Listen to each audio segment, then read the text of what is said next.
In chapter 127 of One Punch Man, Darkshine fights Garou.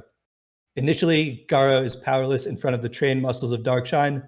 However, it is revealed that Garou was unconscious the whole time, and he finally wakes up mid-battle. The fight then becomes even, with each one constantly retaking the upper hand. Darkshine attempts to recruit Garou to the hero, but he rejects both the hero and monster associations. He vows to put his life on the line to crush justice. Darkshine unleashes his full power on Garou with the Superalloy Bazooka. The chapter ends as Garou blocks Darkshine's blow and begins to break his limiter. So, first things first. In a previous discussion, Devin had stated that you thought that this fight would be completely one-sided and pretty much end with Garou one-shotting Darkshine. So now, having seen this fight, seeing how it plays out, what do you now think about Garou's true strength and Darkshine's strength relative to that? So I will publicly admit defeat and cede to what you guys had said in the previous chapters. I did, however, think that, they were leading up to Garou being a one-shot type hero against most of the S-class. Now, what I guess I didn't take into consideration, like every anime villain ever in the history of time, was the power of the hero there. And so I do think that moving forward, we're going to see something with Garou. Like, obviously, he just broke his limiter, and I thought that was really cool how they were showing he's basically both of the Bang brothers. Like, he is doing, both styles and one in each hand. Now, my question at the end was, the way that was drawn, was that just drawn to make it look cool, or was he actually transforming into something like a monster? At the last panels of the chapter, where the shirt, like they hit their fist, and you start seeing the shirt kind of like warp to the center of his stomach. So I didn't know if that was just a drawing thing or if that was like an actual transformation that was going to happen, because that will affect my answer. So what I took that as was, this whole time while Gyoro has been trying to transform him into a monster or just get his latent potential unlocked, he's kind of been on the fringe of turning into a monster or breaking his limiter. We've seen him in kind of an in-between human and monster state. What I think what this was him finally breaking through his limiter and completely shedding all his monster attributes and turning into a human who's broken his limiter, similar to Saitama. Okay. So, because that's what I took it as well. I just wanted to confirm that, which leads me to believe that now we will see a more one-shot type deal where Garou is. It might not be typical like one shot and done, like a One Punch Man style fight, but I could see like a bunch of different punches to like the vitals, and we see that one big panel where he's just like getting hit in a bunch of different areas, and then Garou wins. Now that he's gotten nothing. Double or nothing, Dev. You should never do it in look, if I don't know how confident I am anymore. Darkshine, he surpassed my expectations as well. Absolutely, he's just a muscle power. Can we take a minute to just appreciate those panels where him and Garou fighting are amazingly drawn. And, you can just see everything so perfectly. It flows so well. Just like the detail and the muscles and everything. Like, it's like I gotta say that One Punch Man is probably, in my opinion, the best drawn. Like, everything is just so clear. Like, what's going on 100% of the time. Whereas like My Hero, it's like, what the fuck is that? What the hell is happening half the time?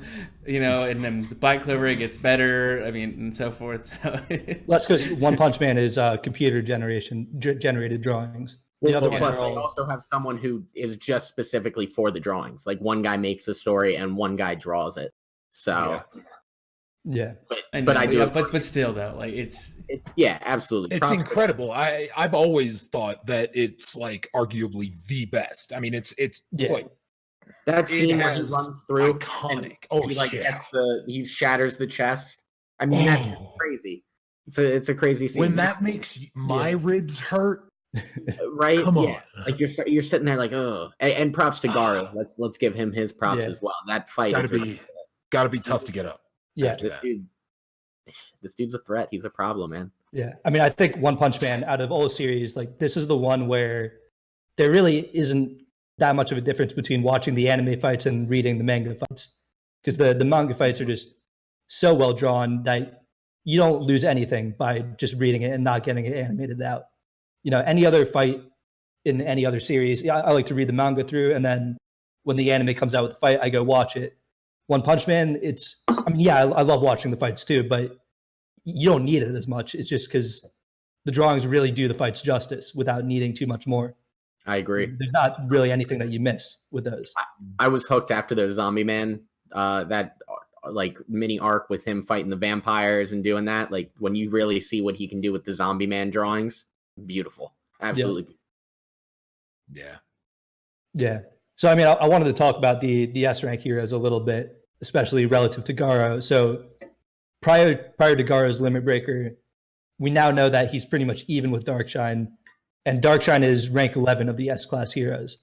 So I was kind of wondering, we've already seen Garou fight several S-class heroes. So which ones do we think he could beat at this point before breaking the limiter, and which ones would he lose to? So Connor, what do you think? Which S-class heroes would he beat? Which ones would he lose to? Like you're asking now, before breaking his limiter. We'll get to after the limiter. Oh, before breaking his limiter? I mean, yeah.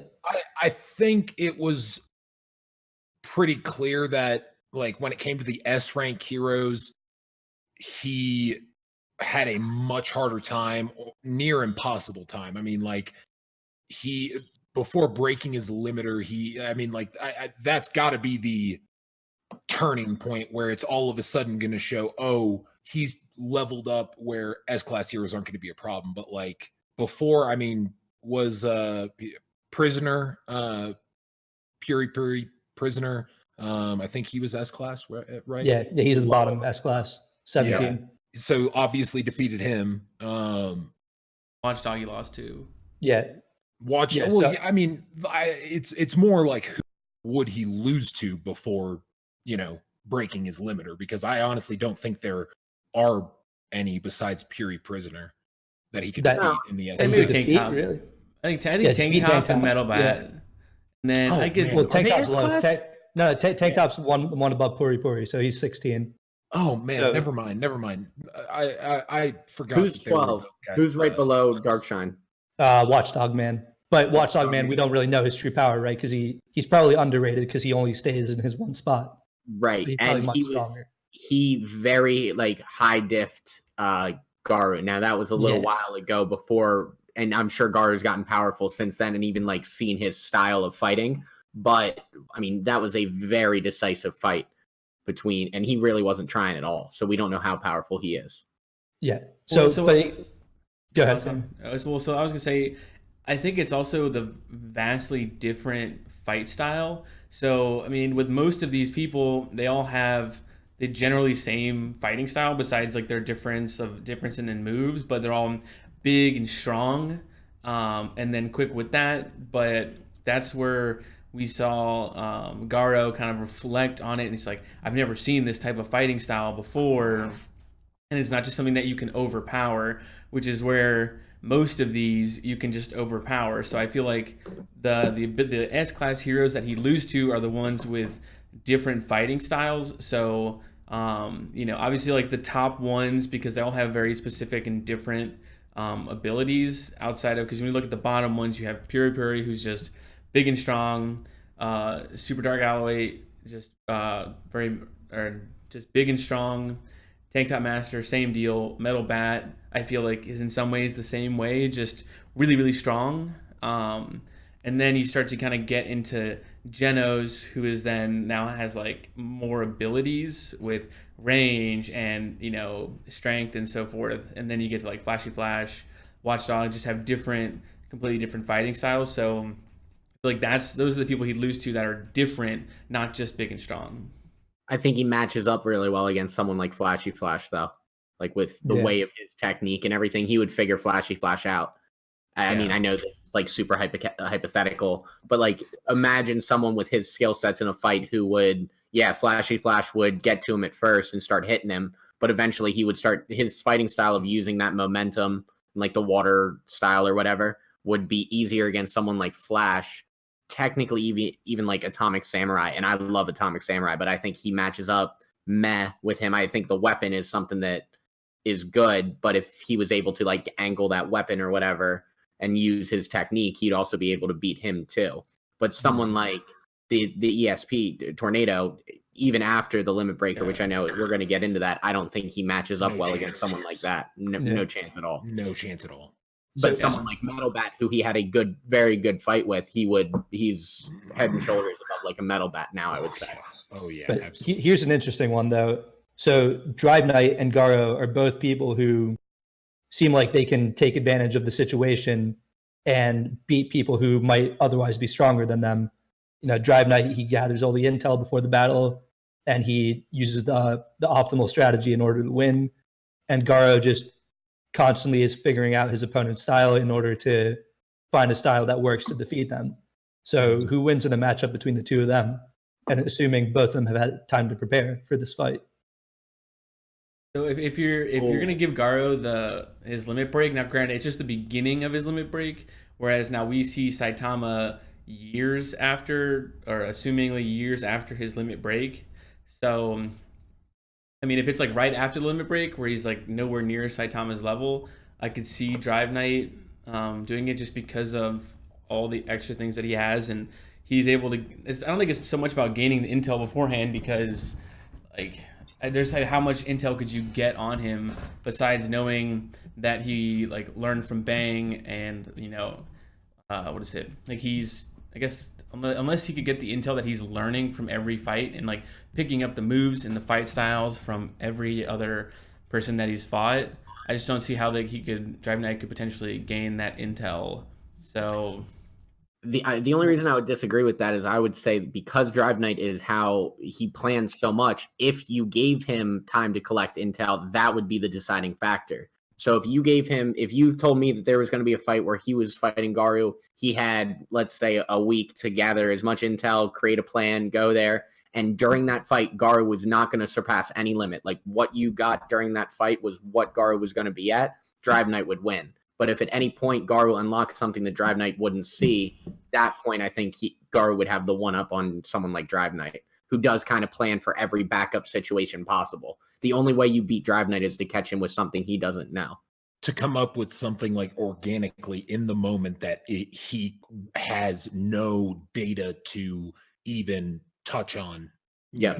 And that's the thing is, and I don't think they know. I feel like the knowledge of limit breaking is not like very well known, because there was only the guy from like the House of Beasts. Like he's the only other person that knew about limit breaking. I mean, Saitama didn't even know about it. So I feel like Drive Knight wouldn't know about the ability to like limit break. So if Garou, like you said, if he starts to, you know, break his limit and start surpass that, then Drive Knight would have no chance. But if, like you said, if he's just Garou before fighting Darkshine, then I think that Drive Knight could take him. Yeah. So I'm sorry, just to finish that, my last thoughts on that would be, if you are going basically like purely off what their characteristics are, Drive Knight's characteristics is that he gets as much intel as he can before every fight. Garou's characteristics is that he always gains something during a fight. Garou's always going to win that, because you can't say that you're going to get the same Garou at the end of a fight that you would at the beginning. That would go against his characteristics. So Garou would always win. Sorry, that was just my last thought on that. I kind of talked myself out of that. So yeah, let's get back into the limit breaker, because that's really the main implication of this chapter, is that now we have another character besides Saitama who seems to be approaching that level of power. So after he breaks his limiter, where do we think he is going to be power-wise relative to Saitama? And I'll go to Xander. So I think that's, you know, it's going to be really interesting to see like when Saitama and Garou finally meet up. And so in this chapter, Garou says, I'm going to destroy the Hero Association and the Monster Association tonight. So hopefully you'd think that would be in that same time, in that same day. But I think that if if Saitama gets to Garou before he, gets too far ahead, he can just clap him so quickly that he won't be able to like learn from the fight. Whereas, because when you see the previous fights with the alien dude, Saitama's just what? Boros was his name. Boros, yeah. You see him just taking a bunch of punches or dodging a bunch of them, and then serious punch, bop, and then he's done for, right? He ain't so two punch. so if Saitama gets to Garou soon, I don't think that there'd be an opportunity, but I doubt that will happen. I feel like Garou's gonna fly through a bunch of the other people so that then Saitama will basically kind of work his way up the ranks, and then they'll fight later on down the road. And I think that it will be the first non-one punch fight. But now, granted, you thought that when Boros first showed up, you're like, oh damn, like this dude's big. Is this gonna be a non-one punch thing? And obviously, no, it's not. It's not. The show's not called Two Punch Man, right? So it'd be interesting if the author would go against the title of the manga. That's impossible. It'll never happen. Yeah, I think he made it very clear, Xander. Yeah, Xander. He would have named it one, maybe two later on. There is always a few punch man. Another punch. Okay, even if serious punch is a couple and it doesn't do it, super serious punch. And he's dead. I mean, this is the whole thing. Like he's tried to convince us this whole time, this whole series, every arc, he tries to convince us that there's someone who's strong. That this is the one. That this is the one. And there never is. So now he's like, what if we give this guy the same powers as Saitama? No, that's just another. It's another ploy. We haven't even seen Saitama. It does kind of seem like Garou is the perfect enemy for someone like this, because he's Saitama. Yeah. If he gets these limit breakers, he's Saitama with technique, with Bang's technique. Yes, so that would be the biggest thing. He can kind of like, as powerful as you can be, if you are hitting him in the right spots, would Saitama be able to, would we finally get to see? Because here's the deal. Overall, yes, it is One Punch Man. But the core problem in this series is that Saitama's never had someone that challenges him. What if we are seeing Garou, not to be someone who's going to beat him, but to be someone who is just going to challenge him later on? That's what I was going to say. I definitely think that, obviously from chapter 1, where it starts with that dream, that Saitama has, where he actually is experiencing a fight. Like, we know that is his deepest desire. That and grocery discounts. They're just his top two. And I absolutely think that Garou could be the first, because I don't think he'll be the only one. I hope not. I'd like to see One Punch Man go on a long time. It's a fantastic series. But Garou could be that first person that actually makes, we see a long awaited moment of Saitama's face and real as serious, because not the two dots and smiley face. I'm talking detailed nose, all that. And we see the serious face, and he's like, yeah, I want to see that. Here's a question for you guys, and maybe we should leave this for the viewers and leave it for next time we talk One Punch Man, but we can obviously go into it. We don't just have to look at Garou and say, what after this transformation, what S-class can he beat? Because if his goal is to fight everybody, we also have to look at what fights could he potentially interrupt between the S-class and the cadres, and what cadres could he beat? Which ones, does he match up well against Black Sperm? Does he match up well against evil natural water? Obviously not. The evil natural water is amazing. But he's got the flowing water fit. Right. He could just take him out and put him right back into the fish tank. Put him in a bucket. Whip him right back in there. Put him in a bucket. Yeah. So, I think that's a good question for our viewers. So why don't you guys tell us what you think? Let us know what you think in the comments below. Please like and subscribe, and follow us on Instagram and Twitter at Off The Stoop with _. And we'll see you next week. Absolutely. Thanks, guys.